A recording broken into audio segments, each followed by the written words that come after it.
morning. For those of you that don't know me, I'm Eric Smothers. I'm your newly elected president for the Maryland State Firemen Association, so good morning.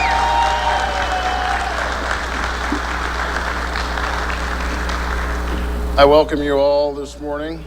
So I'm going to call to order the 131st convention, the fourth session for this morning, and there's a little procession that's going to be coming this way, and hold 1 minute.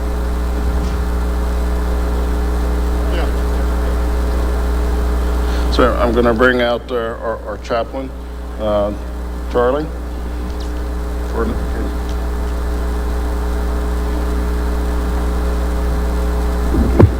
Good morning. Let us rise for prayer. Let us pray. Gracious God, we give you thanks for this fourth session, which is going to bring to a close this 131st convention. Father, we ask you to be with us as we do the business of this association, and we ask you to be with our newly elected officers, and we give thanks for those who have served the past year with dignity, and we ask them to please stay with us and be a part of our changeover as we go into this new year. Again, we thank you for the rain, even though our parade's canceled, but we ask your continued blessing to be with all of us. Be with us as some of us will be traveling home today, and give us safe travel. Those of you who will be remaining here, be safe in the wind. And all these things we ask in your gracious name. Amen.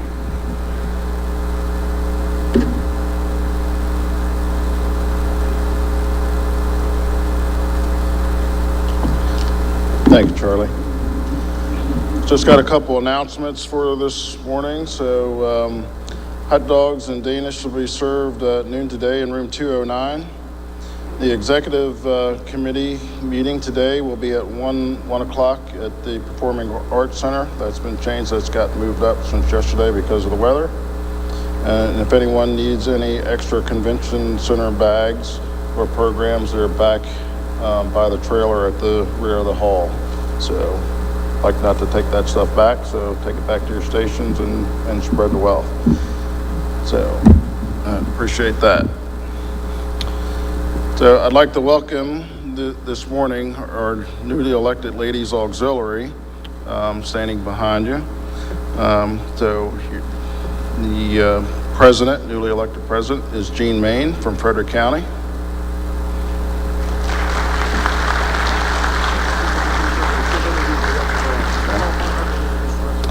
And I'm going to call upon Jean when she gets up here to introduce the rest of our officers. That's what they're telling me, so tag your at.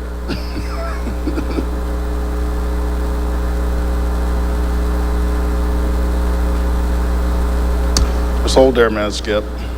Skip, just hang on. Right here.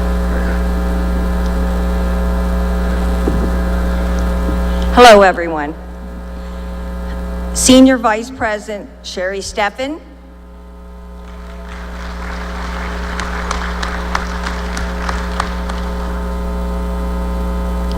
Junior Vice President Joan Kramer,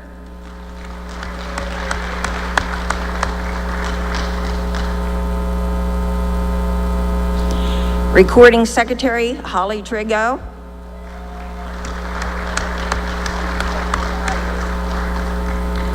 Treasurer Christy Grinder,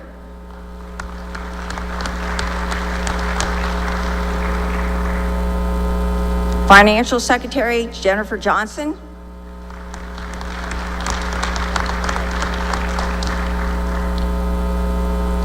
Corresponding Secretary Kay Trigo,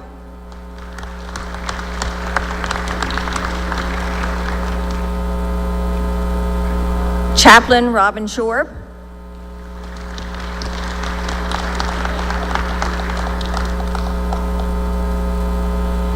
Vice Chaplain Samantha Butterfield.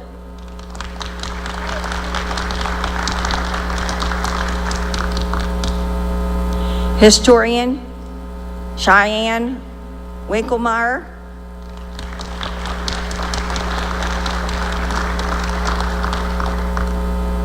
And then Guard Paula Robinson.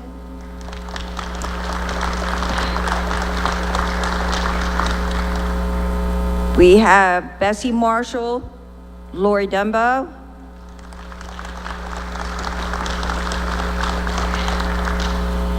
Conference co-chairman, is that, I'm not sure. Barb Hilton, I can't see clean down there.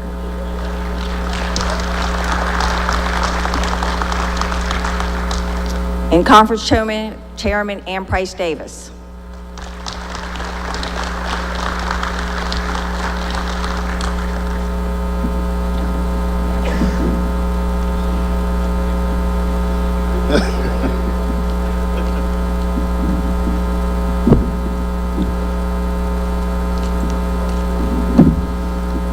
So let's have a round of applause for our new elected ladies auxiliary.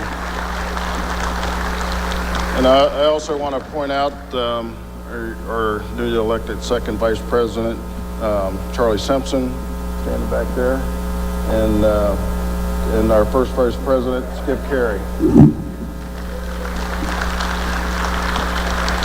Thank you very much, ladies. I'll let you leave. I know you got your meeting to run, so thank you very much and best of luck to you this year. So. Yes, sir.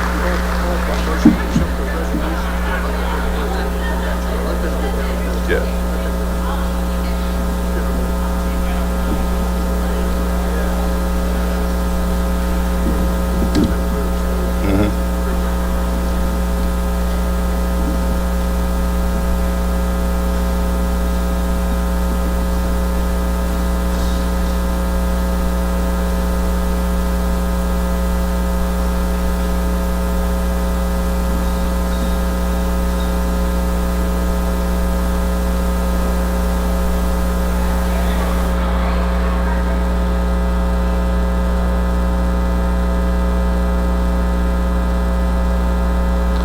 So at this point in time, I would call for a motion to accept our resolutions for the 131st convention.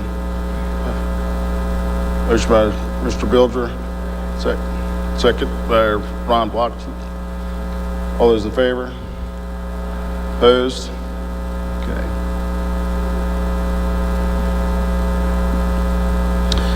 This morning, our main speaker is talking on the dangers of vacant dwellings, challenges, and solutions.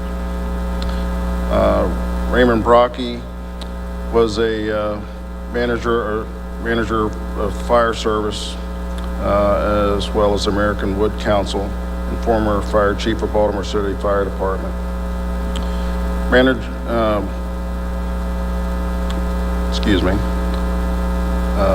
of Fire Service Relations, American Wood Council of Leesburg, Virginia. This presentation will review 2 recent fires occurring in vacant dwellings that killed 4 firefighters. It will outline how many hazards and pervasiveness of vacant dwelling buildings cause problems in our urban centers.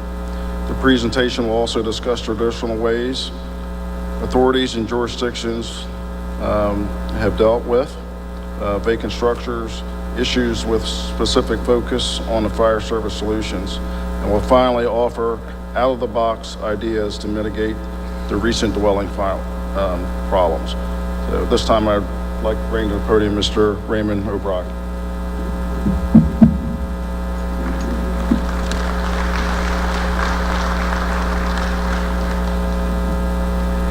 Good morning. I got my clicker here. Yeah, I did 23 years in the Baltimore City Fire Department before I retired. I did a couple years as chief building official for the city of Rockville, Maryland. I was asked by the ICC Fire Service Membership Council to put together a presentation based on an article that I wrote for Fire Engineering Magazine. So January 13th, 2022, St. Louis, it was the 5900 block of Coate Avenue. The vacant building, the abandoned building, was built in 1895. It had been vacant since 2004. The city of St. Louis condemned it in 2019 because of multiple code violations. They had an out-of-state owner. The owner actually lived in Arkansas. It had previous fires in it, and during this fire, it had a building collapse which killed one firefighter, Benjamin Polston. Fast forward 11 days later, it was 2005 South Stricker Street. This building was built in 1900. It had been vacant since 2008. It also had multiple code violations and had been condemned by the city in 2010. It also had an out-of-state owner. The owner lived in Pennsylvania. There was a serious fire there in 2015 that actually was a partial collapse that injured seriously 3 firefighters. There was another fire in 2016.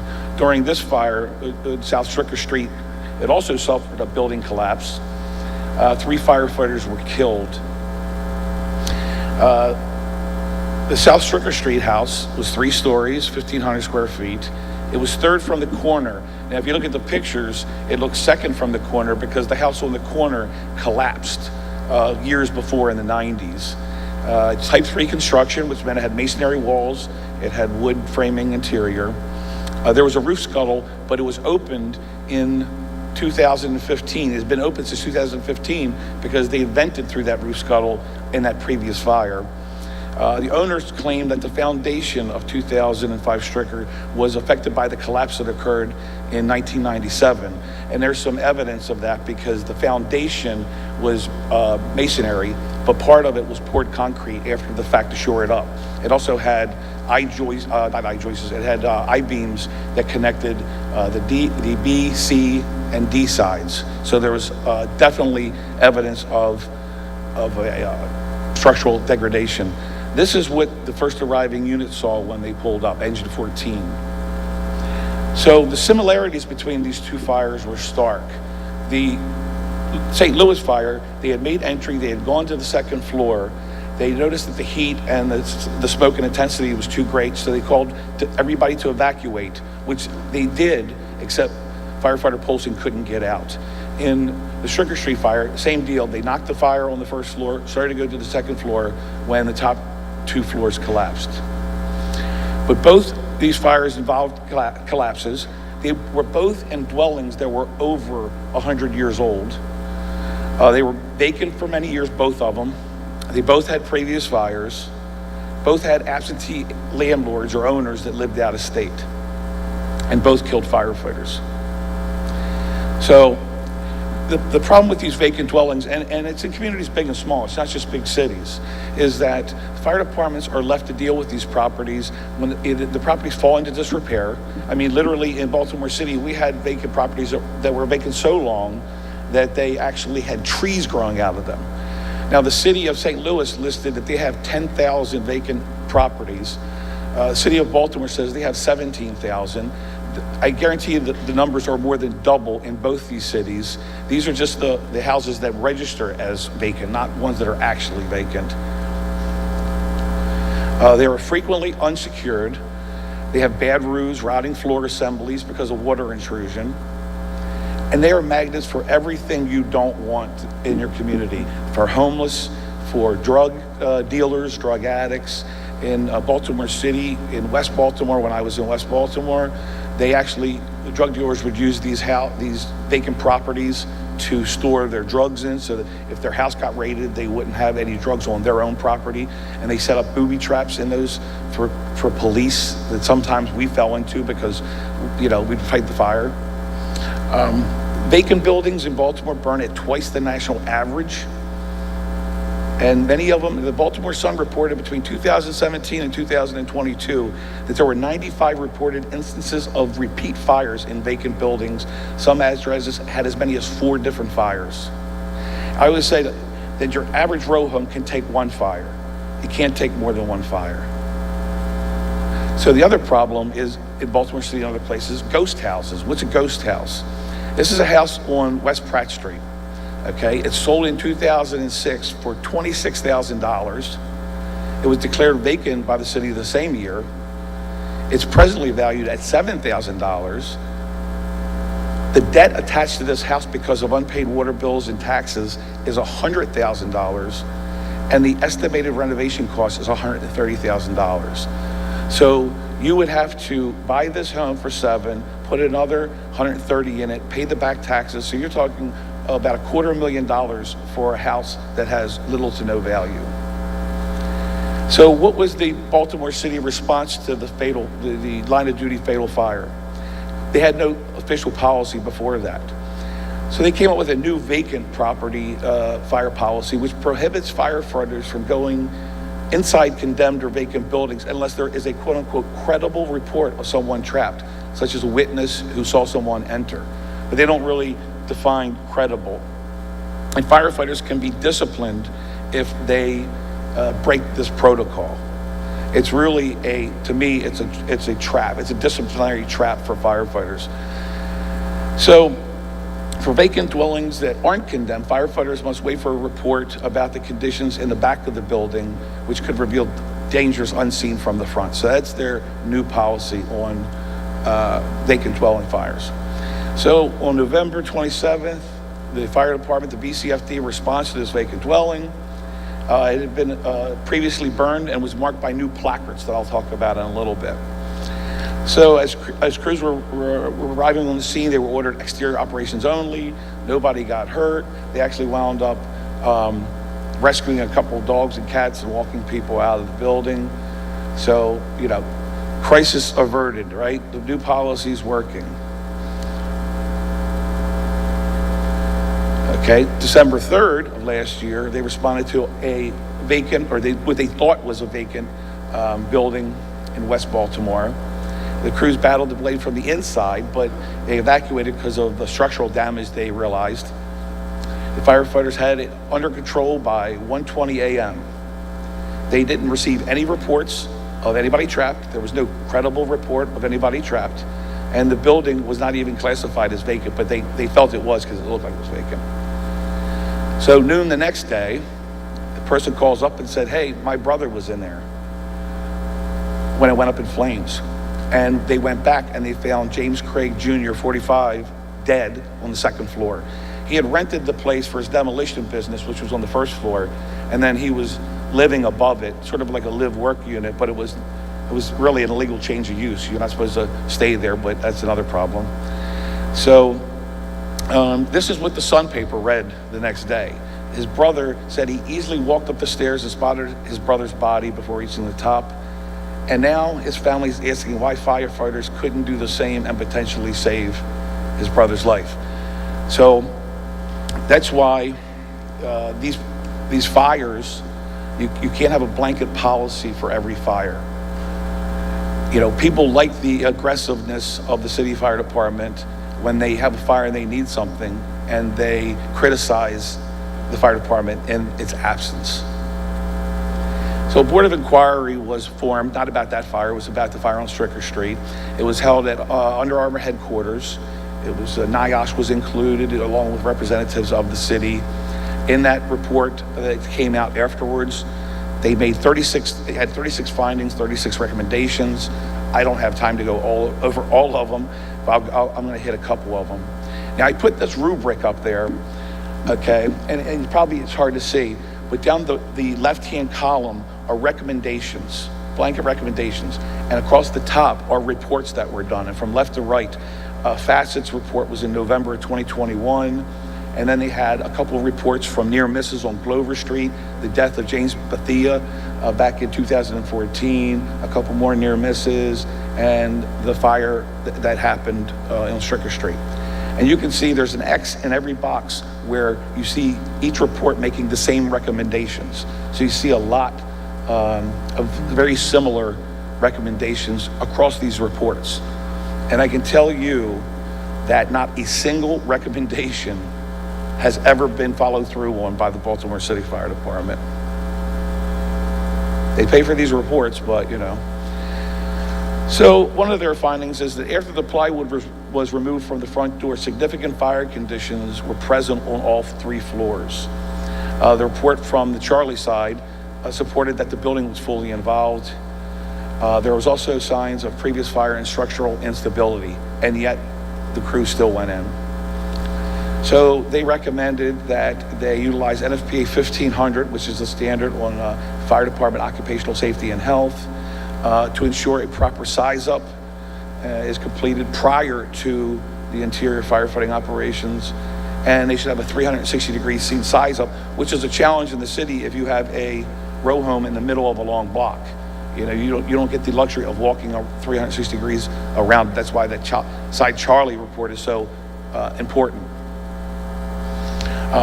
They said that they needed to conduct a better risk versus benefit analysis, and it should be an ongoing assessment throughout the entire fire.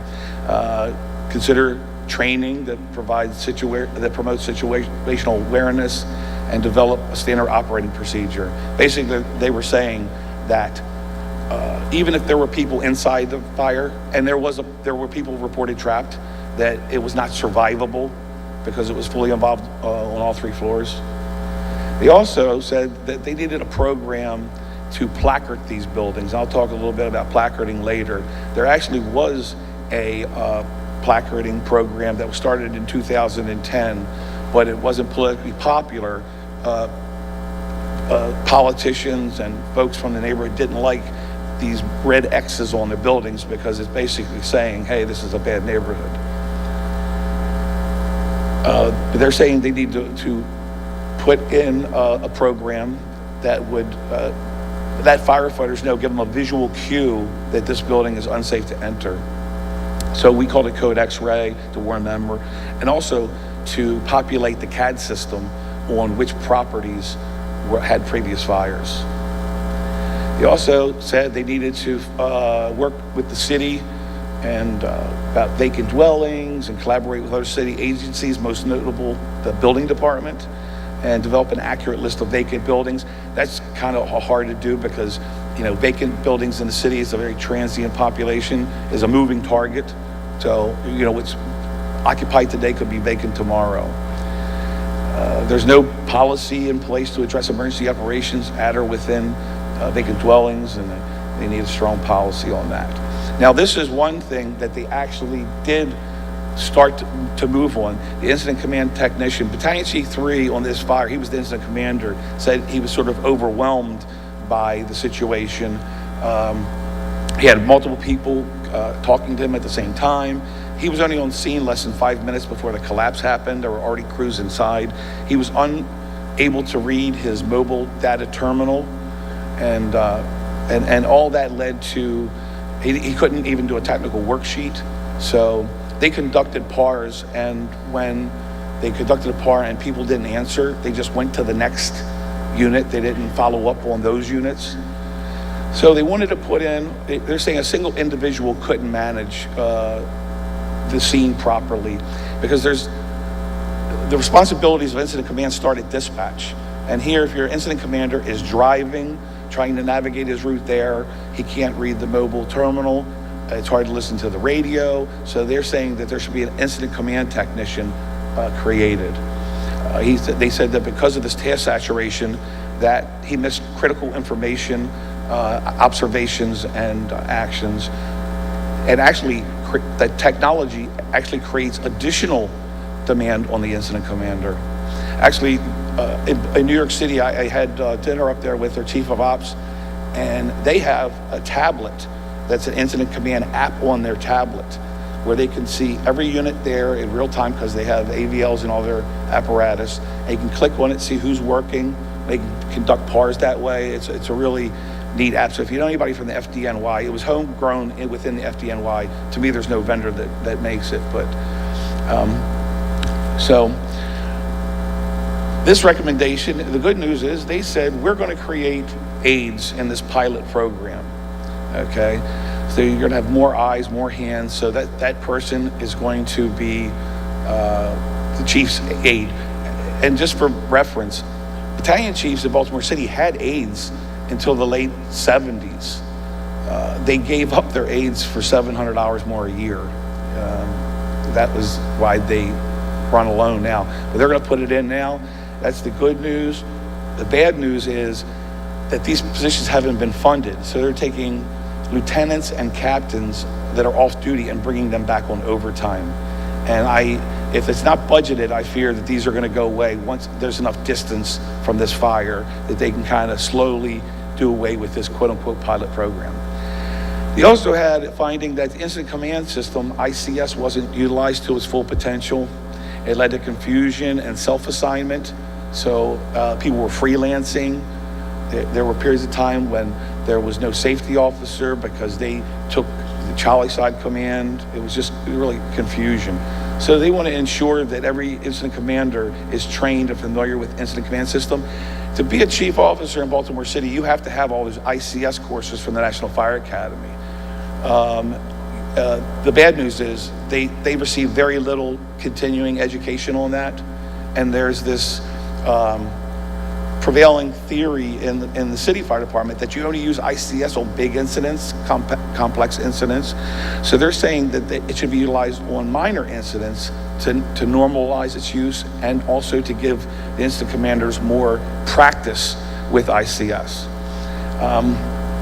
They were talking again about their operational risk assessment and its key components. Here's one that was slightly disturbing to me. The members reported being unfamiliar with RIT equipment because it wasn't readily available to them. It is amazing to me that in the city of Baltimore, only truck companies and the rescue carry RIT bags. Engine companies don't. Engine companies outnumber the truck companies and the rescue more than 2 to 1. So you're saying that most of the fire department doesn't even have a RIT bag, and you can't get familiar with something you don't have. So they had a recommendation that they provide each suppression unit with their own RIT bag and training to go with it.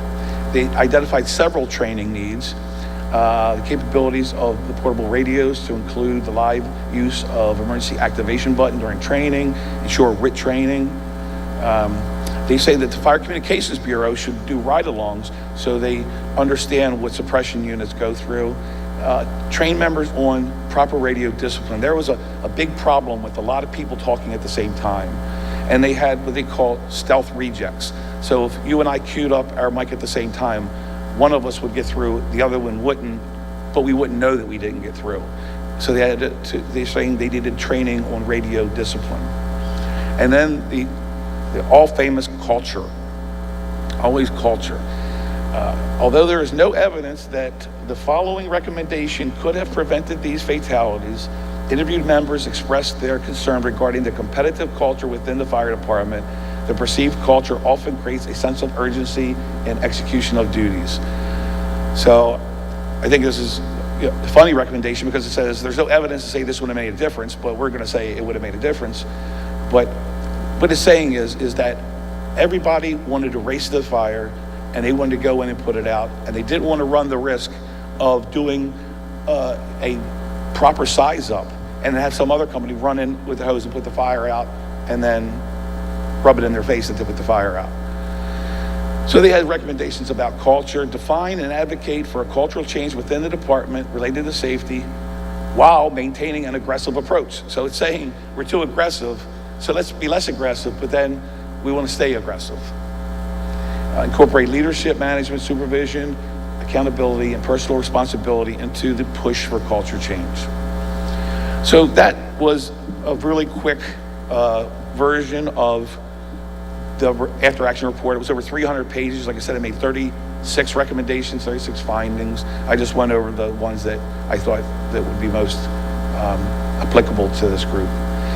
So the traditional solutions by communities, and let me urge that the vacant dwelling problem is a societal issue. It is not just a fire department issue. The fire service cannot solve the vacant fire problem in this country.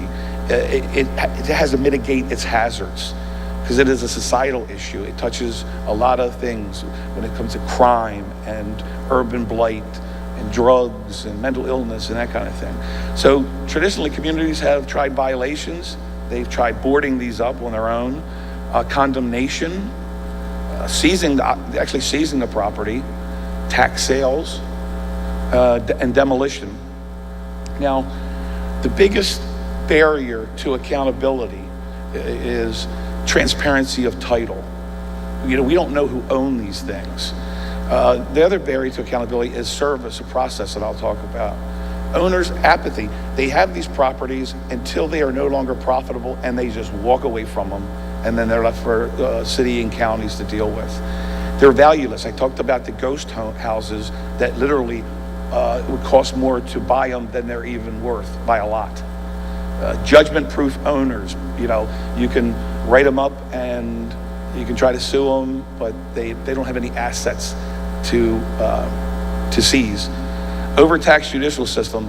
There's no dedicated docket that these properties can go through and expedite property seizure. And there's limited budgets. The city law office only has so much money to prosecute or sue these owners. So transparency of title and service.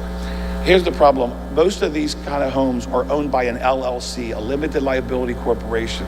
When I was the fire marshal for Baltimore City, I tried to write violations on these, and I couldn't because I could never find out who owns them, because they're owned by an LLC. And an LLC is supposed to have a resident agent. That means someone who represents the LLC within the state. The problem is that a lot of these resident agents, because the information doesn't have to be updated every year. If you go to the SStat, the database, some of these resident agents were dead, they were retired, they had moved away. So if you don't know where to send the violation, you cannot give them notice. So due process is just a fancy legal way of saying notice and opportunity. That if you're accused of a crime, that you are served notice of it and you're given the opportunity to either correct it or defend yourself. Well, if this LLC lists the vacant property or a PO box as its address, which many do, they actually list their own vacant property, how do you serve notice on the owner to hold them accountable? Like I said, mailing addresses are not required on deeds. Owner apathy, judgment-proof owners. Limited liability companies are meant just for that. Limited liability. You can own an LLC, and if someone sues you, they can only get the assets that are in the LLC. Well, these owners the only asset in the LLC is the valueless property itself. So even if you won a judgment on the LLC, you would inherit a property that actually would cost you more than it would be worth. Tax sale. Because of ghost homes, nobody wants to buy these homes. Condemnation and seizure. The largest owner of vacant properties in the city of Baltimore is the city of Baltimore, because they seize these properties and they can't do anything with them. So there's no dedicated docket for these seizure proceedings. They're long, they're burdensome. A normal foreclosure is against a person, and you can't get the person. Demolition, they tried in the city back in the 90s especially, but it is expensive. To demo a single row home costs anywhere from $15,000 to $35,000 a piece, depending on its size. If it's 2 stories, if it's 3 stories. If you have to shore up the house next to it, because they were tearing down properties and then occupied places were falling over after they demoed a property. If you have to shore up the property, that $15,000 to $35,000 balloons to $50,000 or $60,000. And remember, I said in the city of Baltimore, they had 17,000 registered vacant properties, not to mention the ones that weren't registered. So you're talking about hundreds of millions of dollars. But there are solutions to the ghost house issue. What the city needs to do is to clear the debt, sell to qualified developers, and what they call in rem foreclosures. In rem foreclosures is you're basically suing the property. The way a normal foreclosure is, you're suing the person. It's called in personam proceeding or foreclosure. You change it to basically you're suing the property, not the owner, and you can do it. Now, vacant dwellings, Hopkins did a study that vacant dwellings cost the city of Baltimore about $100 million a year, in boarding them up, cleaning them, cutting grass, rat abatement, 911 calls. They said if they did these solutions to ghost houses, they could flip it from $100 million of cost to $100 million of revenue. But nobody has ever mentioned that. Now, another solution could be criminal penalties for negligent owners. bad actors who have, there is precedence in the law for holding a homeowner criminally responsible for their actions or inactions, like lead paint abatement. People have gone to jail because of that. Nuisance houses, drug houses, that kind of thing. So there is precedence in the law. It would have to be narrowly scoped. You don't want to catch people that aren't bad actors and just have fallen on hard times. And prison time would be a viable deterrent. Now, one thing you have to do is try to, what they call, pierce the corporate veil. Remember I told you, LLC, the owners are basically liable for owning things in the LLC. You can't go after their personal assets. Well, if you could pierce the corporate veil, you could go after their personal assets. It has precedence in the law. The problem is, in Maryland, it hasn't been done, and it hasn't been done successfully in the courts in 50 years. So, in Maryland, to pierce the corporate veil is to prevent fraud or enforce a paramount equity. There's a test that formulates to balance the policy of limited shareholder liability with the interest of serving justice. Adoption of a more equitable approach in piercing the corporate veil would be many factors analysis. And these are just some theories in piercing the corporate veil I'm not going to go into. So there are legal changes that are needed. You need a dedicated docket for just seizing these homes and rent process I talked about. You need transparency of title. If you're going to have an LLC, they should list the members on the deed. Alternative service, expedited seizure process, criminal penalties, probate reform. Some of these folks inherit these houses. They live out of state. The house has been vacant for years. Their great-grandfather dies, their grandfather dies, they inherit it, and they do nothing with it. So there would be legal changes needed to say, hey, listen, before you can close the estate, you either have to sign the house over or get it up to code, that kind of thing. Now, typical fire department solutions for vacant dwellings and abandoned buildings in general, one is pre-planning. Fire departments go out there and they pre-plan for these buildings so they know which ones they can go in and which ones they can't. Fire code has provisions about how vacant dwellings should be secured, and NFPA 1 and both IFC have code provisions on that. NFPA 1620 is the pre-planning standard that everybody's supposed to pre-plan. Placarding, I talked about, was one of the recommendations, and they have it in NFPA 1. Maryland is an NFPA 1 state, so if you've adopted Appendix E and NFPA 1, then you have a placarding standard. Baltimore City is the only jurisdiction in Maryland that goes by the IFC, and that's in Section 311.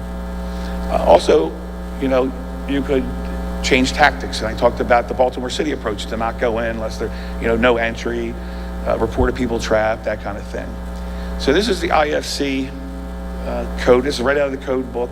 Basically, it says that you have the authority under this code to regulate abandoned buildings, and the only code section is this one about the removal of combustibles. It has to be secured, and you have to take all the combustibles out of it. This is what it says in NFPA 1, basically the same thing as in IFC. You have to clean it out, and you have to secure it. Now, pre-planning must cover the following areas. Now, when I was a company officer, I really never thought to pre-plan abandoned buildings. It just never occurred to me because nobody was in there, in theory. But now, in hindsight, I think they are the most important to pre-plan because of the physical and site considerations, life safety considerations, water supply and fire protection systems or lack thereof, and hazardous materials. Okay, and under the pre-planning, you have to know the last type of occupancy, so you know the kind of things you could expect. So this would be for commercial abandoned buildings, which there are a ton of them in East and West Baltimore.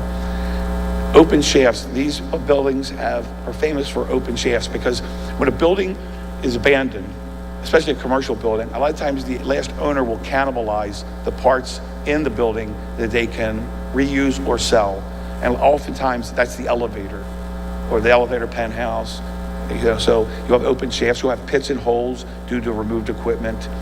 You'll have structural degradation. I told you we had abandoned buildings that had trees growing out of them because that's how much water intrusion. Exposed structural members, penetrations and barriers that allowed normal fire travel. Combustible contents. We had a vacant dwelling in East Baltimore, Highland Town, where we went in there. Luckily it was a small fire, we knocked it quick, but it had over 500 used tires thrown in there and dumped. These are magnets for illegal dumping because people can go inside and kind of do it clandestinely, and if those tires would have gone up, it would have been a nightmare. Maze-like configurations. In Oakland a couple years ago, I think it was called the Ghost Ship. It was a warehouse that people turned into these artist studios, and it caught fire, killed several people. It was a legal change of use, but they had cut it up into like these little cubicles. And we found a similar situation in East Baltimore where people, sort of squatted in these places, and they would build these little petitions between the cubicles, and the petitions would be made of cardboard or plywood, that kind of thing. Blocked or damaged stairwells you have to look and take note of. Potential for delay in discovery of fire. If they're vacant, nobody's there to see it until it becomes too big of a fire. Potential for a multi-room fire on arrival, and exposure issues from nearby structures. Now, placarding has been one thing brought up. This is what the ICC says about placarding in the IFC. Basically, if it's a vacant dwelling, you have a box. If it has some structural degradation, but not too bad, it's 1 slash in it. And if it has 2 slashes, if it has X in the box, then you shouldn't go in under any condition. One thing about placarding, I talked about the recommendation for the culture change in the fire department, that people want to rush in and really not do a proper size up and go into places that they probably shouldn't go into. Well, this placard would sort of give that company officer, that engine company, sort of, cover. Like, hey, I couldn't go in. It was placarded, that kind of thing. But the problem with placarding is that it gets torn down, it gets obscured. At 3 o'clock in the morning, I wasn't looking for placards. I wasn't looking for stickers saying "Save my pet" and that kind of thing. This is just the NFPA version of the placard. Now, change the tactics. It sounds good, but every fire is different, and people fight the fires based on their training and experience. So there's not a cookie cutter, one size fits all for how to fight a vacant dwelling. What if they have occupants, in the adjacent dwelling, which they did in Baltimore? In Stricker Street, it was an occupied dwelling right next door, and people reported people trapped. Is a building ever truly vacant? When you have a homeless people issue, someone had to set the fire. The utilities were turned off unless it was struck by lightning. Like I said, this is what they saw. You can see there's a little glow around the plywood, and when they pulled the plywood, it was fully involved. So in St. Louis, the chief there was asked why the firefighters went in, and he said the following quote: "The St. Louis City Fire Department does a job every day in buildings that many departments consider buildings we shouldn't enter. We know that people use these homes to stay warm, to provide protection against the different environments." And this is the same situation around the country. It's not just here. So there's challenges and opportunities. Okay, the fire department challenges and opportunities is better reporting and documentation. Fire reporting is notoriously incomplete. And 3 o'clock in the morning, after you've been on fire all night, you're wet, you're cold, you're hungry, the last thing you feel like doing is sitting down and doing a very thorough and complete report. And that's natural. I mean, at one time I went to a firehouse and I saw a sticky note above the desk that said how to do the fewest clicks on the NIFRS report to get it to go through. So we need to do better reporting. We need to use the CAD system better. We need to target public education and homeless outreach. So the challenge, like I said, is fire service reporting is notoriously poor, and most places don't fully utilize their CAD. And they don't do it out of laziness or apathy. It's because it takes somebody to populate the CAD. And usually the people that populate it are call takers and dispatchers who are also very busy and understaffed. But there's an opportunity here if you want to think out of the box. We could hire civilians, trained in data collection and data entry to do the reporting for us. They would just get the information from the company officer or the incident commander. They would do their own sort of investigation, that kind of thing, and then have them populate the CAD. And then To me, the CAD system is the best vehicle to warn firefighters, hey, there's been a previous fire here. Hey, there's structural degradation. There's a collapse hazard. Because if you hear that while you're responding, that resonates with you a lot more than looking for a placard on a wall somewhere. But the homeless problem and the vacant dwelling problem are intertwined. You can't talk about one and not talk about the other. And the homeless have exploded. And here are some examples.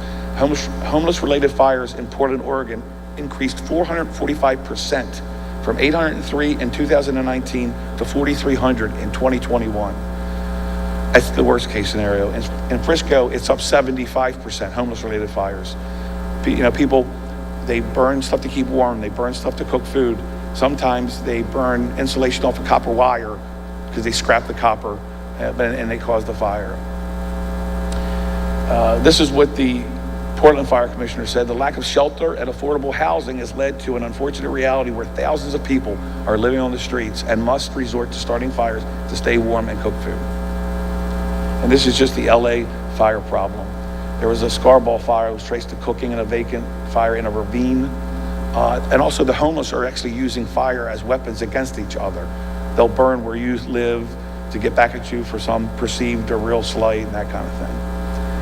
They launched a fleet of, LA Fire Department launched a fleet of fast response units. So they're basically like pickup trucks with a tank on them, and they traverse the city to patrol. And that way they can get to a fire quickly to put out fires in their incipient stage, and they're not taking a big, $1 million fire engine out on these calls. Taylor, South Carolina, they started homeless outreach to provide fire safety education, especially in the winter when they're trying to stay warm. And that fire safety education is geared towards the homeless. You don't talk to the homeless about smoke alarms and that kind of thing because they don't have electric where they are. You think outside the box. They actually had a fire safety program geared towards the homeless in Taylor, South Carolina. And these are some of the things. The safety messages for housed individuals miss the mark for those folks. And they're not going to see social media and that kind of thing.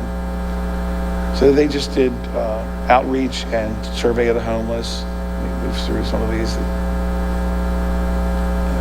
So anyway, the vacant dwelling problem, to conclude, as we're getting ready to run short on time, is a societal issue.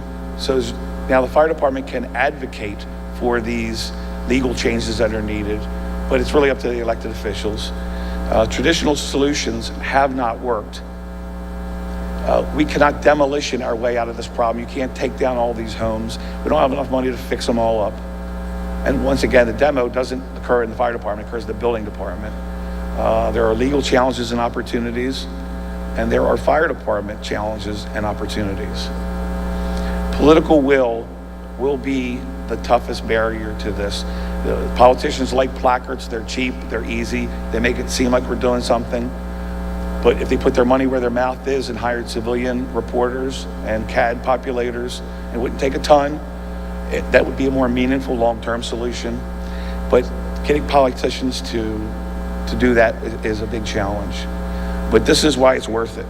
For Paul Buttram, Kelsey Sadler, Kenneth Macayo, and Benjamin Polson, these were the firefighters whose lives were lost in January of 2022, sorry. Thank you for your attention.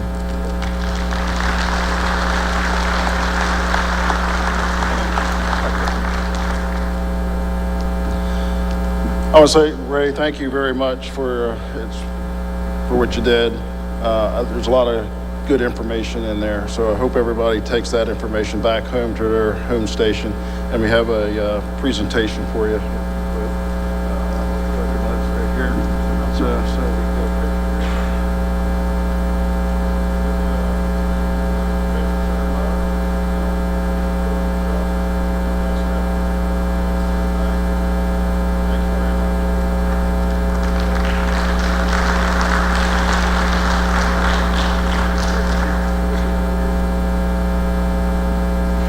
Okay, the Ladies Auxiliary would like to make a special presentation to MSFA. Rosa, you back there?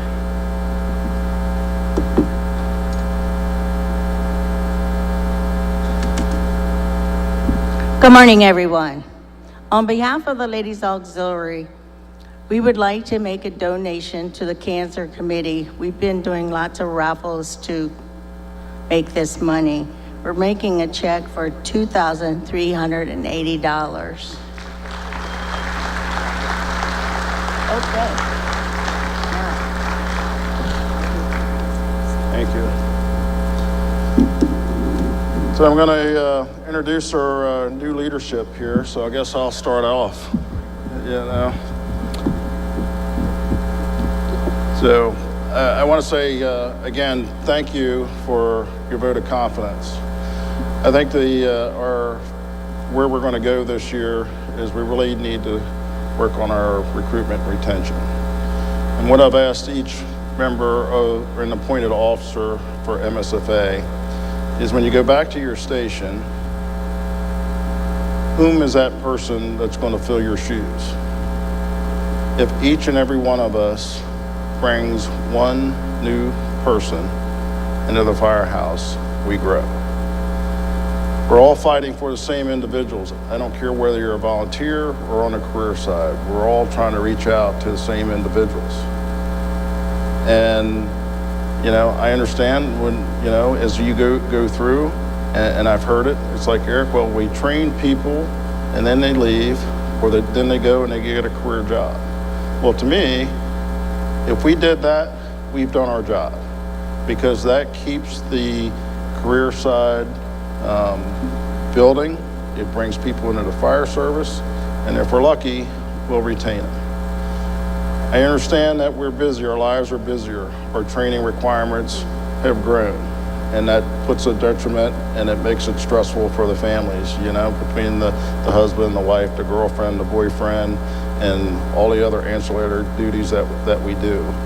Our plate becomes platters. We're a lot busier in today's society than we've ever been.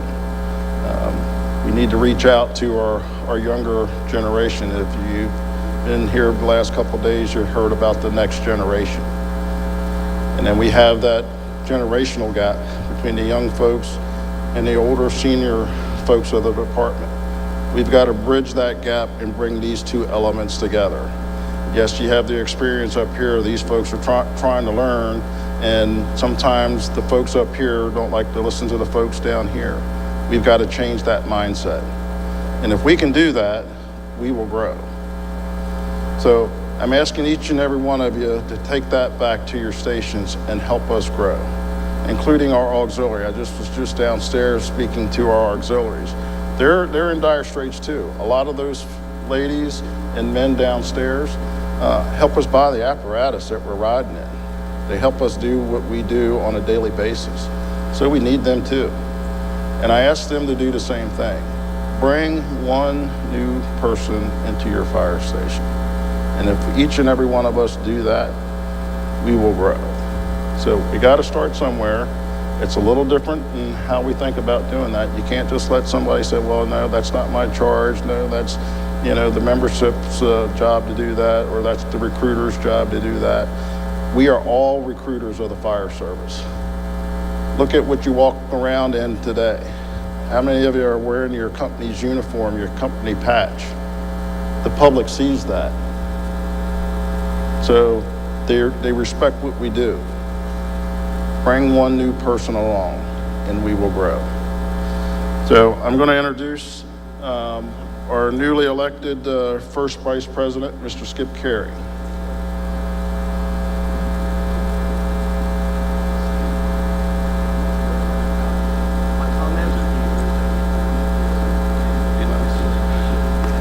Good morning. A couple of unique things that happen in one's life. You find a perfect woman and you marry her, you have children, and they bless you with grandchildren. And one of the next things is you join a fire department. And then you decide you want to do a little more than crawl down that hallway to that back bedroom. And you get involved in the administration. And then one of the really, really neat things is you decide to run for the office of your state association. And a good friend tells you, I won't tell you no, and I won't tell you yes, but I'll help you all I can. And because of his help, you end up here where I am, at this booth, talking to what is the most unique group of people I think we have in the state. And that's people that give of their life, their time, and even their families' time to support the citizens of our state. To be your first vice president, it rates right up there with the other unique honors that I said that occurred. But it's not my, or Eric, or Charles' association. It's not the Board of Trustees, of which several are sitting down in the first row. It's association. It's your association. Without you, it doesn't exist. I'm here to help you in any given way you see fit. In the directory, you find how to get up with me. I've got bad hearing. Sometimes the hearing aids and the Bluetooth don't work, and I might miss your call. So leave a message, a voicemail, and I'll get back with you. Thank you for allowing me the distinct privilege and honor of serving you. Thank you.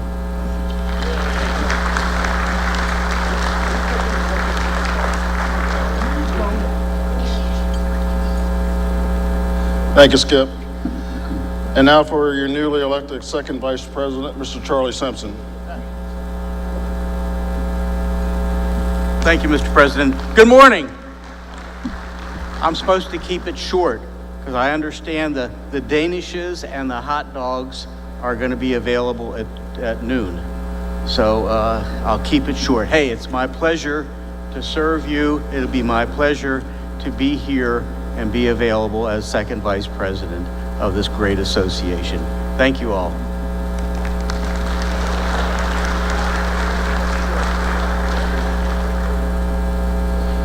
Okay. And let's see here. I'm going to bring out Mitch Folk, Financial Secretary for the coming year. Thank you, Mr. President. Thank you for your support. That's the definition of short. Thank you.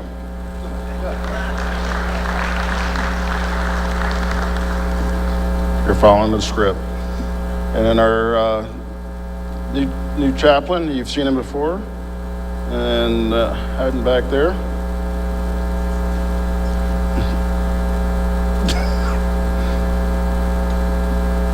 But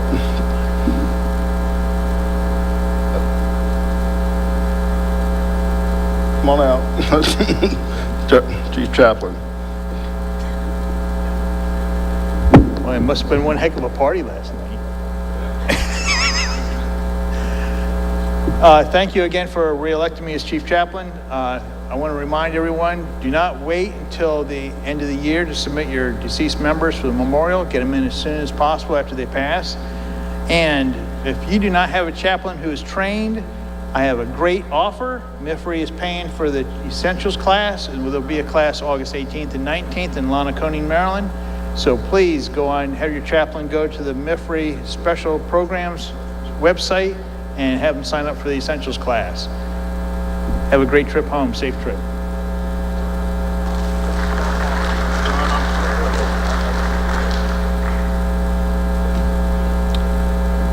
Have a new trustee, Mr. Robbie Blackston. Thank you. Good morning. Look forward to working with everyone. Represent the trustees, great group of people. If you need anything, our information will be in the book. Look forward to a great year. Thank you.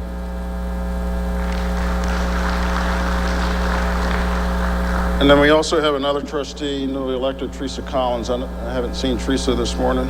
Oh, she's standing back there. Teresa, you want to come up and say a few words?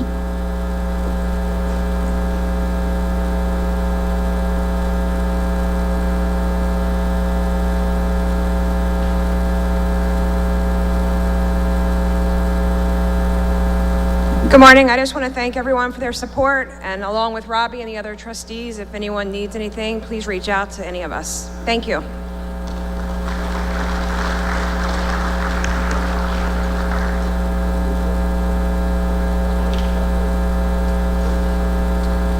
And then for final remarks, if you would give our past president, Mr. Ben Kurtz, it's been an honor to work and walk behind this guy for the last year.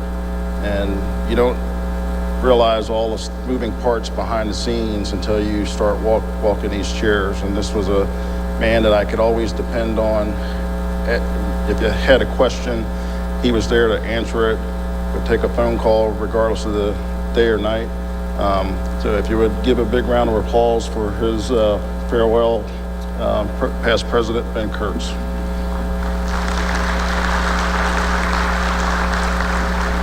Good morning. It's been an honor and a privilege to serve as your president this past year. And I would not be in this position without all of you, those who have served committee chairs, committee members, officers, past presidents, the executive committee. Thank you. I had a great team, as Eric alluded to, with having Eric and Skip, and now you have Charlie coming on. The MSFA is great hands. You try to improve the association when you come into this office, and I know that it will be in great hands having the leadership of Eric Smothers, Skip Carey, and Charlie Simpson. Thank you all, and have a good day.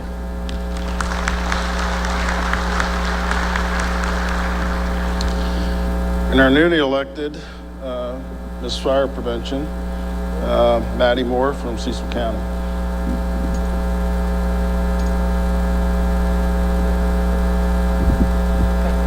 Hi, good morning. I am Maddie Moore. I am your new MSFA Miss Fire Prevention 2023-2024. I just want to thank everyone that came to the contest and that has supported us this year. If you would like me to attend any events, just let me know and I can give you a business card. Thank you.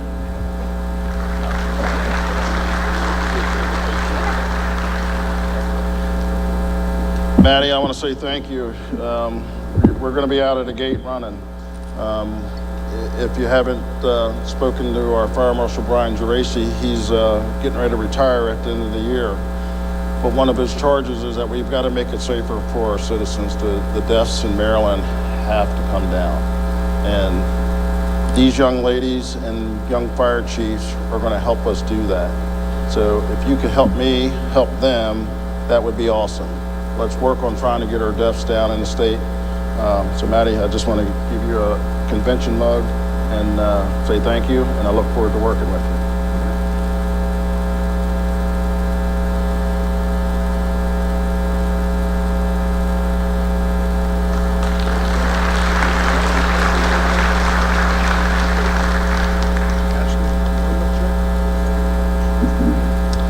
And the first runner-up from my county, so she and I is going to get on a big road trip. I already told her parents that, I'm going to steal them from her a couple weekends. That might give them a little bit of a rest. So Miss Ashley Dvorak.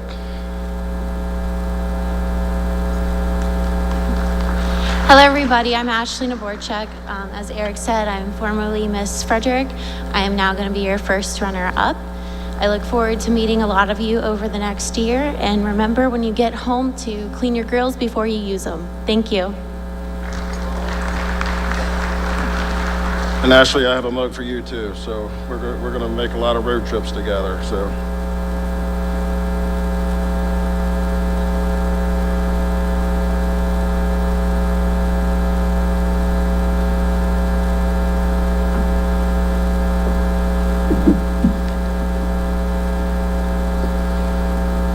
All right, we're going to keep it moving because I know the hot dogs are waiting. So I'm going to introduce the executive board for the coming year. My chairman, also from Frederick County, and you've probably seen him around here for a long time. Familiar face, Mr. Clarence Chip Jewell.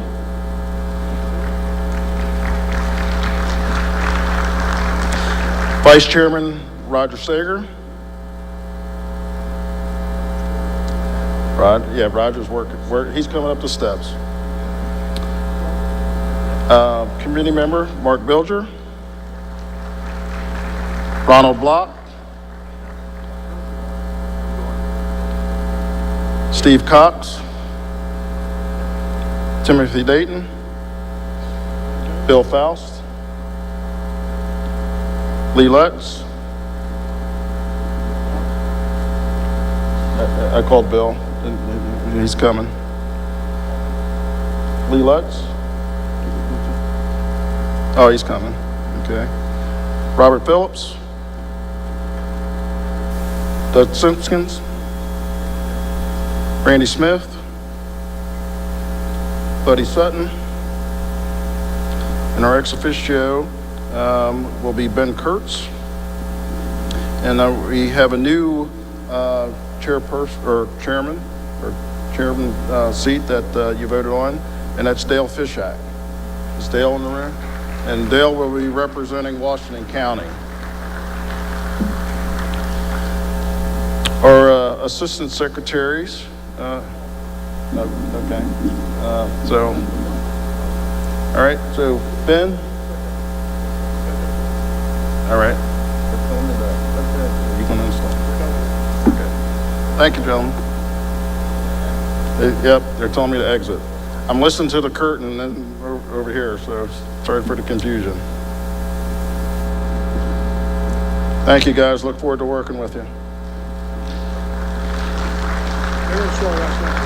Okay.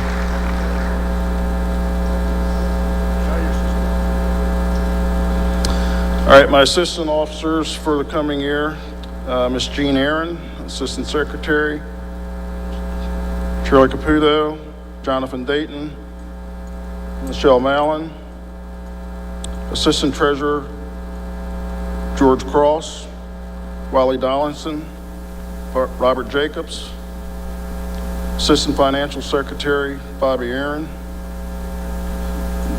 Chaplains, Frederick Barr, Deacon Charlie Barnhart, Reverend Harry Hetz, Marvin Jackson, Thomas Morgan, Frank Roth,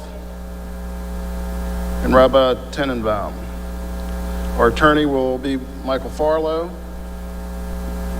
Our parliamentarian will be Richard Brooks and Ken Bush. And Ben, if I could get you to come out and I'm going to bring Ben back out for our installation and swearing in of our officers. Past President Kurtz. Ladies and gentlemen, if you're ready to take the oath of office, please raise your right hand. Sorry, Frank. Repeat after me, using your name in place of mine. I, Ben Kurtz, do solemnly swear to uphold the Constitution and bylaws of the Maryland State Firemen Association. I shall faithfully carry out the duties of the office of which I've been appointed. Upon completion of my term, I will turn over all records, equipment, and monies to my duly appointed successor. I will do my utmost to preserve, protect, and promote the Maryland State Firemen Association. So help me God. Ladies and gentlemen, I declare you duly installed. Let's give a round of applause for our appointed officers for 2023-2024. Thank you.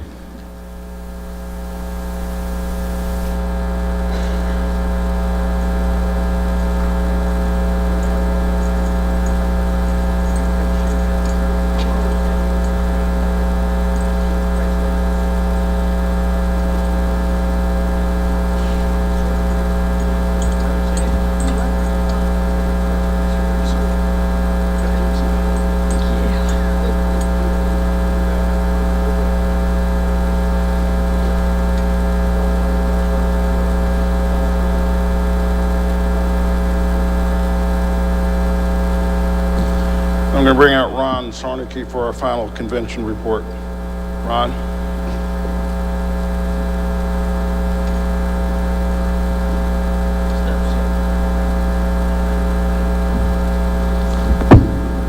Well, good morning, everybody.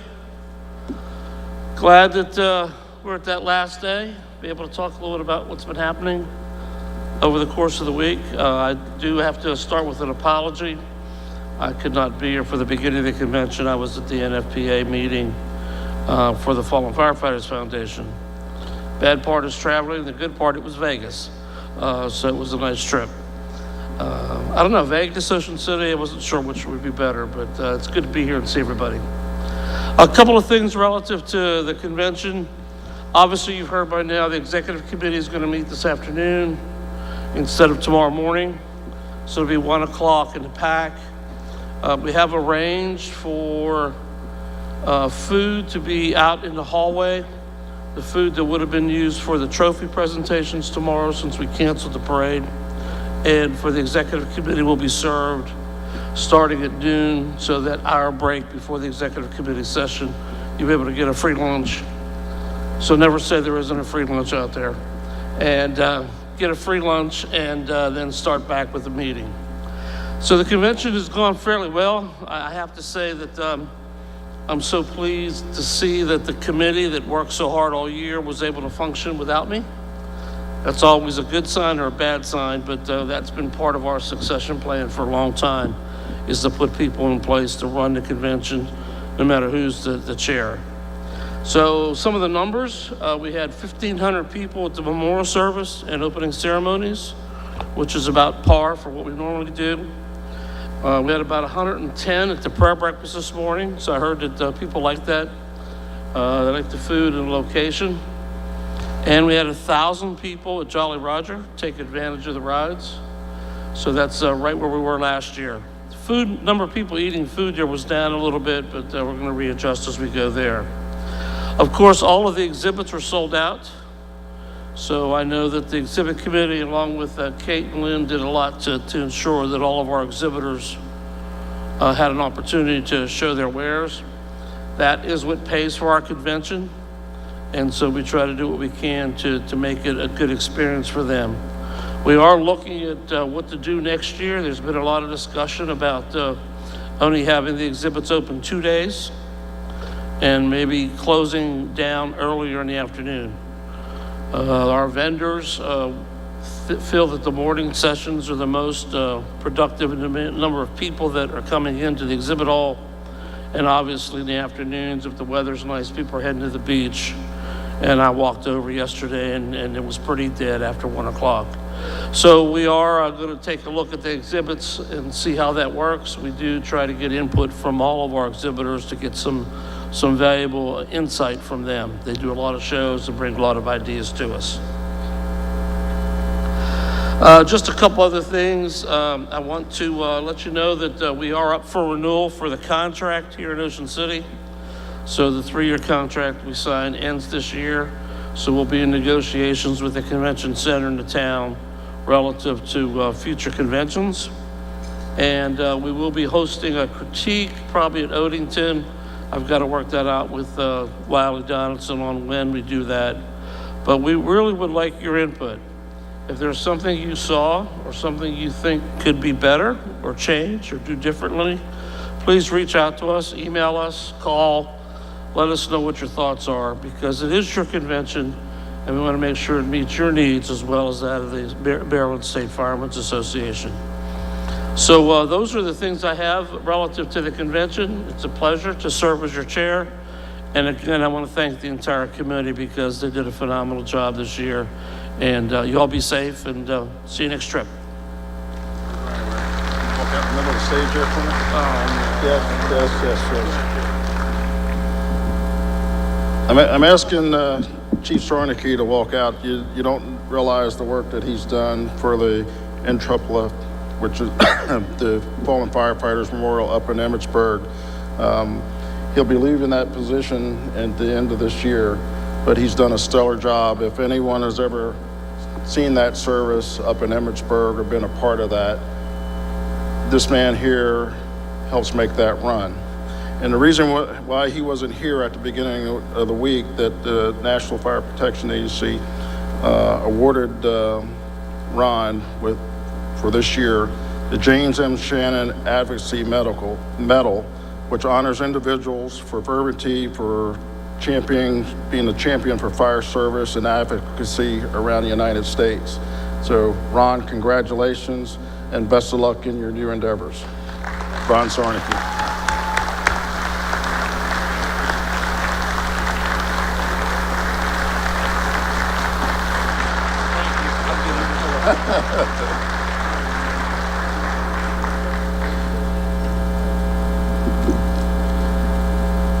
So we're getting closer to the close and the hot dogs. So is there any unfinished business that we need to address?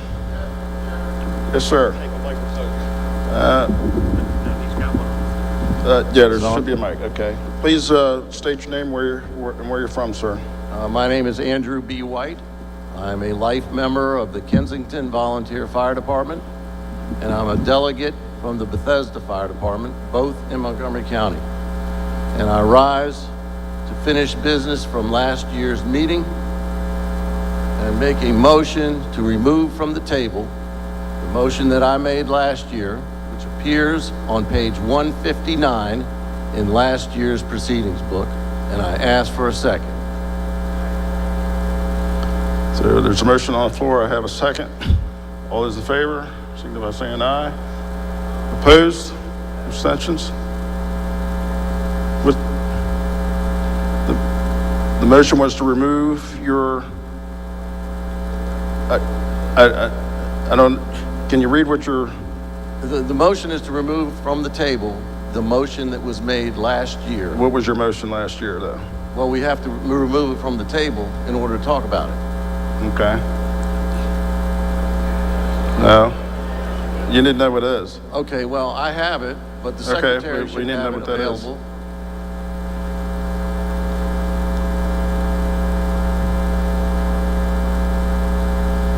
And the motion from last year reads as follows: that the resident agent presently on record with the state of Maryland as Michael Farlow, or the Secretary of the Maryland State Firemen's Association, MSFA, take the appropriate action to file with the Maryland State Department of Assessments and Taxation the required documents in support of a doing business as DBA designation, and that the respective documents identify the MSFA as follows: Maryland State Firemen's Association, MSFA, doing business as Maryland State Firefighters Association, MSFA.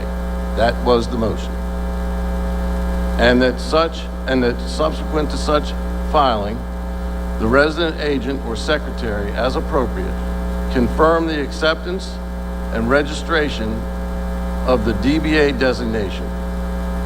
Following the registration, the recorded designation shall be used for MSFA correspondence, public reference, and generally when communicating the organization's name. This is in order. I hear people in the back saying it's out of order. It is not. Mr. Brooks confirmed it's in order last year, and it was tabled, and I have had a motion on the floor today to remove it from the table for further discussion, deliberation, and action. So we had a motion. Do I have a second on that? Second. All those in favor? Okay. Any discussion?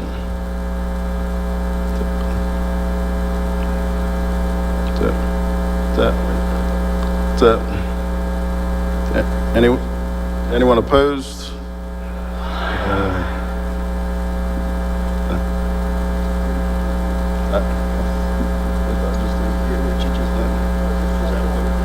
Call for opposition. That was opposition. Yeah. No. Mr. President.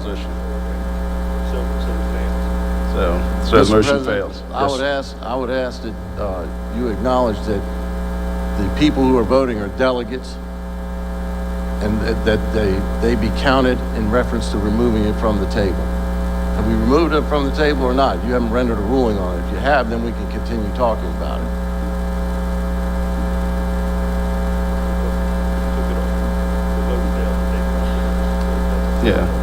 Yeah, that's a 4 vote, so, so the motion's failed, so. I'm not following you, sir. We have everybody in the audience here saying aye, but we have not identified them as delegates. The only people who should be saying aye are delegates, or in their absence, alternates.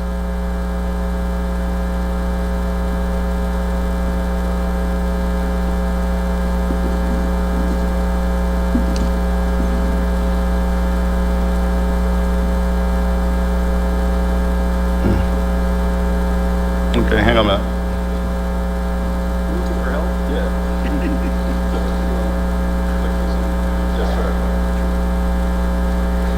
All right, Mr. President, hi, how are you? Good morning, sir. Okay, so what I heard was the president called to take it off the table. I heard an aye vote and I heard negative votes, and he chose to accept the floor vote. I hear you challenging that vote by delegates, right? Is that correct? That's correct. All right. So, Mr. President, what I would suggest is you have the delegates, the registered delegates, stand and take that vote a second time. Thank you, Mr. Parliamentarian. All right, so if you're a registered delegate for your department,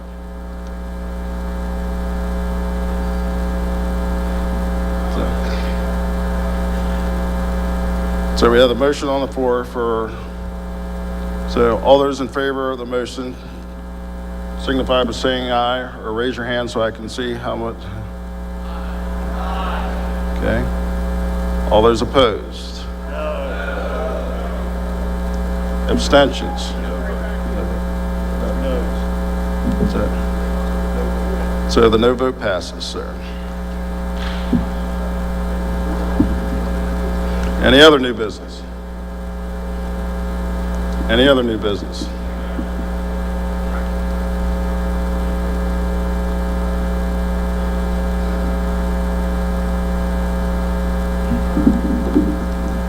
Come to the mic. Good morning, Mr. President. Tom Mattingly Jr., Leonardtown Volunteer Fire Department, Second Vice President of Southern Maryland Volunteer Firemen's Association. We'd like to first say that the name change has been going on now for 3 years. This thing needs to be put to rest. It's been voted down 2 years in a row now. With that said, we'd like to see any and all name change proposals be tabled for the next 5 years, and at the end of that 5 years, a reassessment of the name change occur to include all legal and financial aspects that would affect the association. So if I understand your motion, you want a motion that we not have a name change for the next 5 years? Correct. We would table any and all name changes, bylaw changes, or proposals for the next 5 years. Okay. Do I have a second on that motion? The parliamentarians got their shepherd's hook out here, so.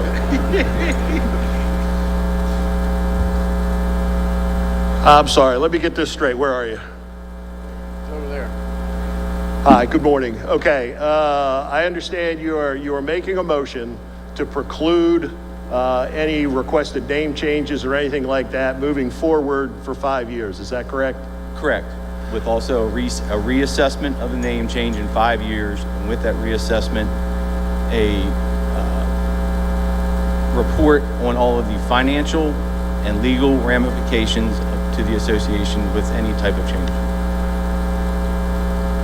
So my problem I'm having reconciling that is we're altering the bylaws and we're taking away the responsibility or the power of the individual delegate from governing the association. I have concerns about doing that. Okay, I mean, it's just, we're at a point with this. This is going to keep going on every year, and it needs to rest for a while. It needs some time for it to soak in with everybody. Nobody really got their way with this whole vote on this name change. And I think the proof of that was in the numbers that were presented after the election. It's time for this to sit and take a rest for a while. And like I said, everybody needs to just let it soak in, and let's take 5 years. There's There's nothing wrong with taking 5 years and doing a reassessment of everything and have this thing done the right way. Because quite frankly, the way this whole proposal has gone down from the get-go has been done wrong. So that's our opinion and motion from someone. I'm precluded from offering the opinion on that or the support of that. I have to offer my opinion to the president on the process. So the process is where I have concern. I'm more than willing to have that dialogue. I will bring that up again at the executive committee at 1 o'clock so that we can move forward with that emotion. If you are available at 1 o'clock, I would suggest you be there as well. I will be there. Thank you. Thank you. All right, and I can't see who you are, so look for me and, oh, hi, Tom, I'm sorry, okay. All right, Mr. President. I got good at the big guns when I got to ask questions, so I'll make sure we're doing this right. Mr. President, I have further unfinished business. So last year, subsequent to the motion that we just deliberated on slightly after it did not get removed from the table, and quite frankly, the hands should have been counted versus accepting the voice vote again with hands raised. But I'm not going to squabble over that at this point. The bylaws of the mayor, I'm going to read the statement that also appears in the preceding book last year on page 161. And it reads as follows. The bylaws of the Maryland State Firemen's Association say that the executive committee and the elected officers shall manage the affairs, and the executive committee shall transact all business of the MSFA requiring action between annual conventions and conferences. And based upon that section of the bylaws, I make a motion as delegate from Bethesda Fire Department, Andrew B. White, that the executive committee take this matter that has just been tabled, or remains on the table, up at the next executive committee meeting and transact the business to effect that change. To counter what Mr. Mattingly said, 652 people or 652 votes were cast yesterday in favor of changing the name from firemen to firefighters. 525 voted against that, which means the majority of the voters wanted that change. It was not 2/3, so it could not affect the bylaws. But the majority of the votes cast were in favor of changing the name from firemen to firefighters. And as for trying to make motions to modify the rights of the members that are outlined in the bylaws, that is clearly out of order, and at the executive committee today, it should not be entertained. Thank you. I ask for a second to my motion.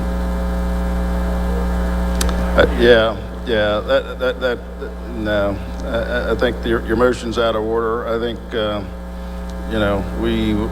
I understand the issue with the name change, the executive board and the leadership. We understand where folks fall with that. It is up to the individual members to make that decision on whether or not they want to continue with that, and we will continue to move in that direction. That's going to benefit our organization. Remember that word, benefit our organization. Thank you. Yes, sir. Mr. President. Mr. President. Yes, sir. I know there's past President Tom Mattingly, Sr. I know there's a lot of strong feelings on both sides of this particular issue that we brought to a ballot this year, and according to our bylaws, did not move forward. But I think it's certainly an inappropriate time to bring any type of future changes to the name of the association before the members of the association, when they can't be here to represent their opinions. We've got a tropical storm going, we've canceled a parade, our attendance here is practically nothing, and it's certainly an inappropriate time to even consider any type of action like we're doing. We have a full year for the executive committee to work through the process, but let's do it in a fair manner when we have a full hall, when we have all of our members here. They were here to vote. They voted not to accept the change of the name. Let's live with it for a year, and if we're going to come back and reconsider that, that's fine. But certainly today is not an appropriate time to be considering any type of action like that. Well, it's...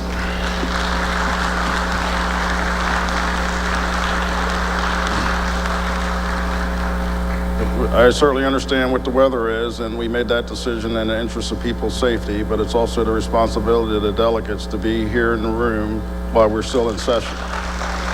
So with that in mind, we will not have any other further discussion. We'll continue to have an open dialogue as the year goes forward, and we will see where it falls.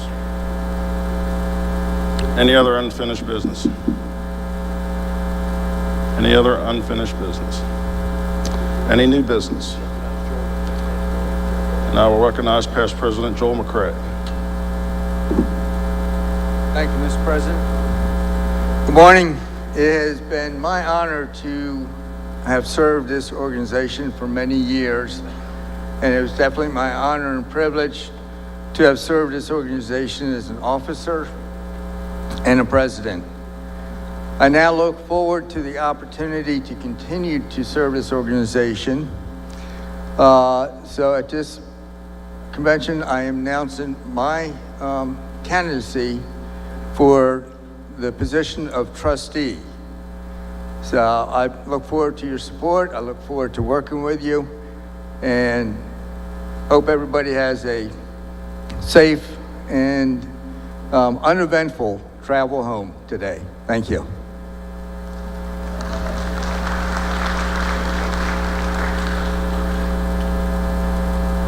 And I'll also bring out Mr. Harvey Woods.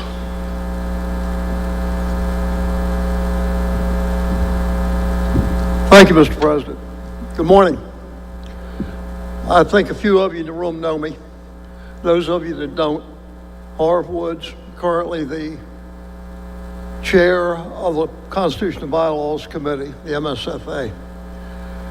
I was first appointed to a committee in this organization in the late 1970s. I've been here ever since. Serving this organization is both a privilege and a responsibility, something I live up to. I am, with that in mind, announcing that I will be a candidate for the office of trustee in 2024. I urge you all to come back to the next convention. Thank you.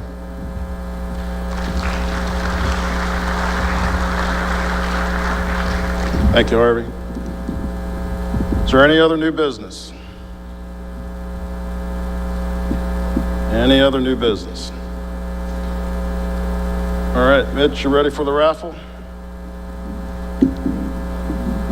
All right. Yeah, bring them. I got to bring the tickets up, so give them a minute.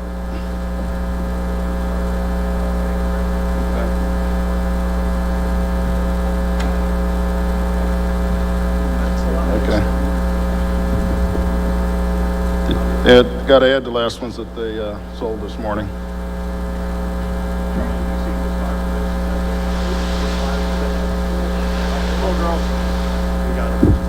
Where's our fire ambassadors? On the way.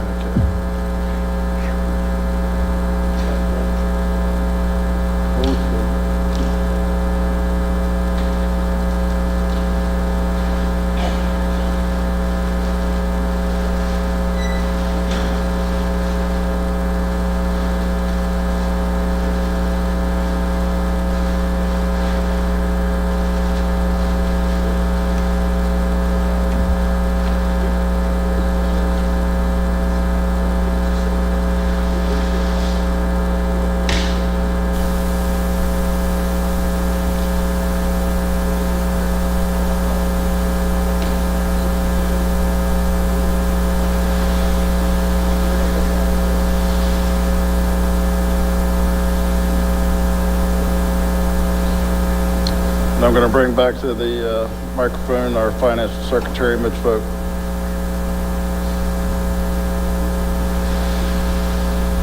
Not quite as tall. Good morning, everyone. The raffle report for last year, which is completed, is on page 83 in your program book. Now, moving forward, as of last evening, we had $43,548 turned in. That's $4,771 less than last year. We did lose one day at Sunfest due to weather. Auxiliaries, I met with them this morning. So far, they have turned in $5,587. And each year, whatever they sell goes towards the new president's vehicle for the ladies. So that's an account that we keep putting money into. I want to thank Jeff Guyman, Willard Evans as my co-chairs. Bonnie Hayden is our auxiliary liaison. I also want to thank everyone that came down to Springfest and Sunfest that helped, and the rest of my committee. And I want to thank all the companies that did participate. So at this time, we would like to get the first place winner drawn.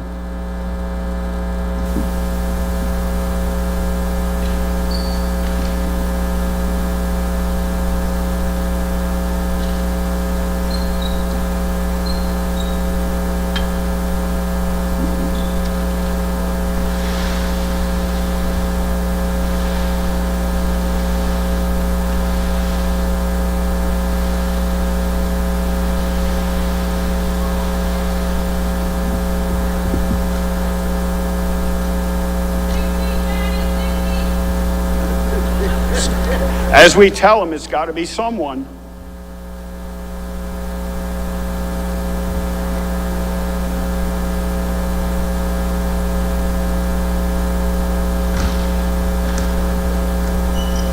Here comes the big bucks. Yeah, start off with the fire company.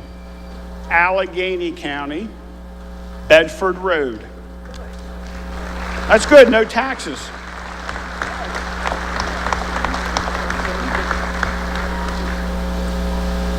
The ticket number was 9858.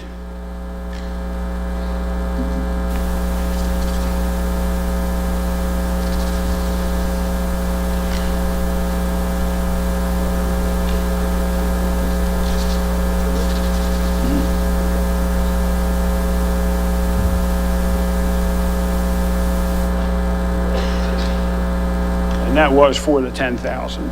Okay, second prize, 2,500. Ticket numbers 28213, Sandra Walsh. It is a Maryland area code.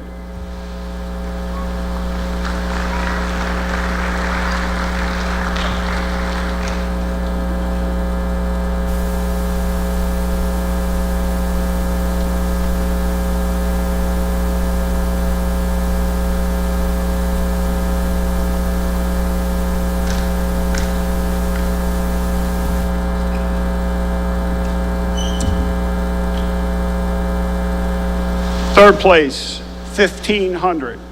Ticket 147963. No jokes. His name is Joe Butt, B-U-T-T. 301 area code.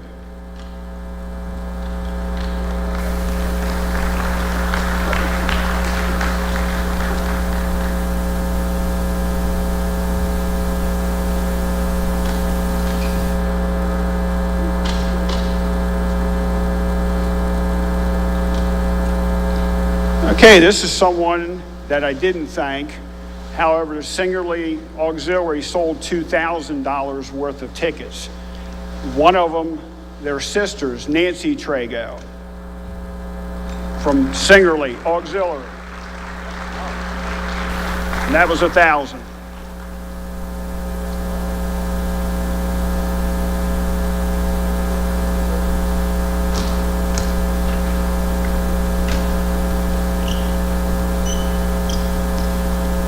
Okay, $750. Ticket number 31441. Just has the name of Stu.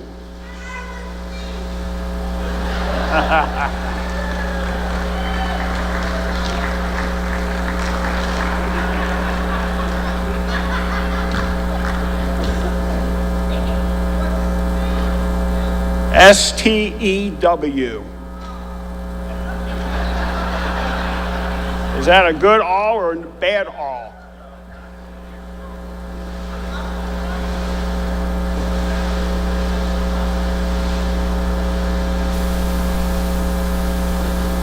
Another familiar name, number 6, Bill Hildebrand.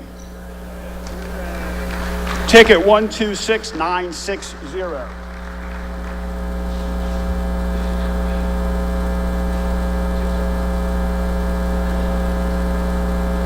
That was 500. Good job, Bill. No taxes.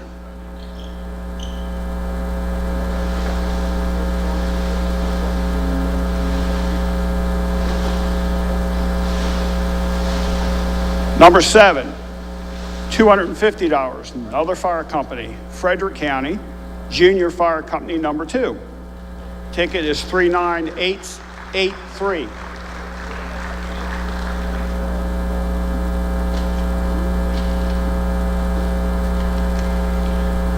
$100, number 8, Kevin Baker.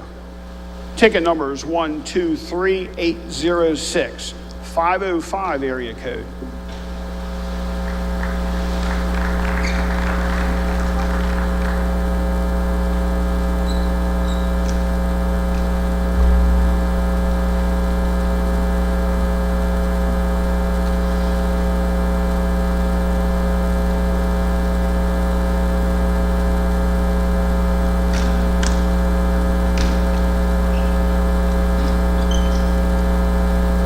Okay, 9th place, $100. Bert, B-E-R-T, 412 area code, ticket 99936.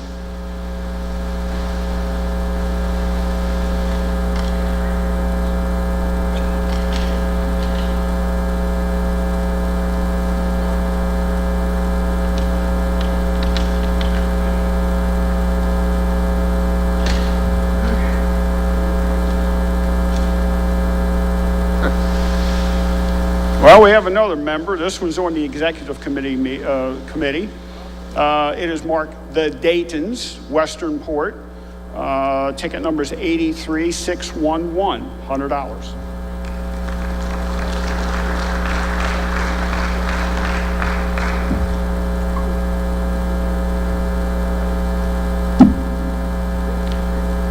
Okay, at this time, President Smothers is here.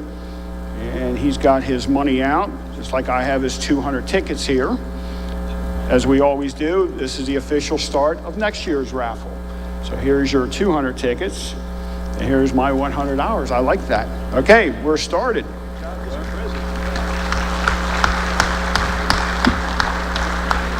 And I have next year's tickets downstairs. The auxiliary already has their tickets. They're being distributed. I'm going to have the executive committee pick their county tickets up, and then they will have them starting this afternoon.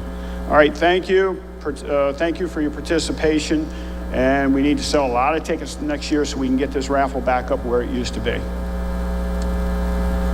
Thank you, Mitch, and thank you, young ladies. These are our new fire ambassadors. Let's give them a big round of applause. They're going to be busy next year, so thank you, ladies.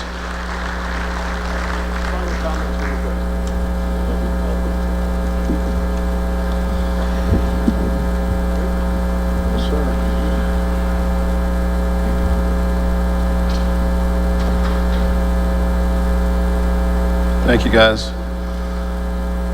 All right, we're just about done, and I'll bring Chaplain Long back out to send us on our way. I want to say that we're looking forward to a great year here. Our emphasis are really going to be on recruitment and retention and retaining our folks and bringing new people along, as well as our mental health, as we talked about that at the convention for the last couple days. We really need to pay attention to our folks and make sure they're doing well as our youth, our kids. If you have children at home, the exposure that they see us go through affects them as well. And I'm committed to making sure that their mental well-being is going to be good too. So we have health care clinicians ready to assist whenever you need it. I look forward to getting around the state and getting to meet a lot of you at your stations and county associations. Please, if you have anything that you want to bring up, please don't hesitate to give me a call, shoot me an email. I wish everyone well, safe travels back home. With the weather today, you get one day back. As we said, we canceled the parade today in the interest of safety. So I wish you safe travels in the next year, and thank you for your support. And Chaplain Long.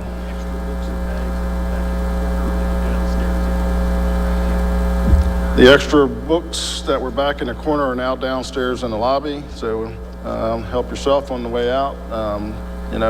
Good reading material back at your fire station. So, Chaplain Long.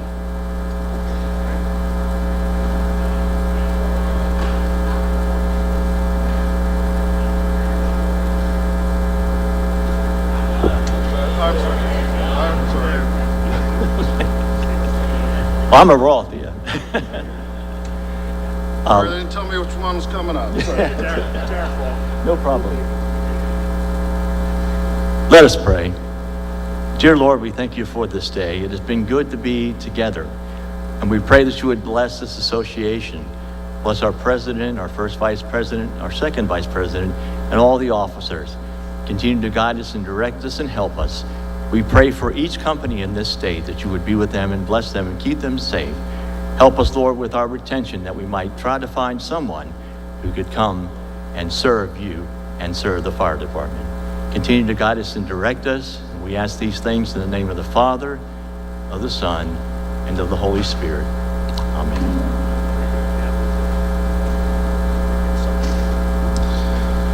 Ladies and gentlemen, safe travels and on your way back home, and we are adjourned. Well done. Jude, where's that sucker? Is he up there? He's got the flag. Right again. Yeah, I need Chip.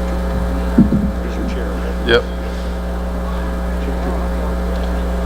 Okay, I see him. Yep, you got it?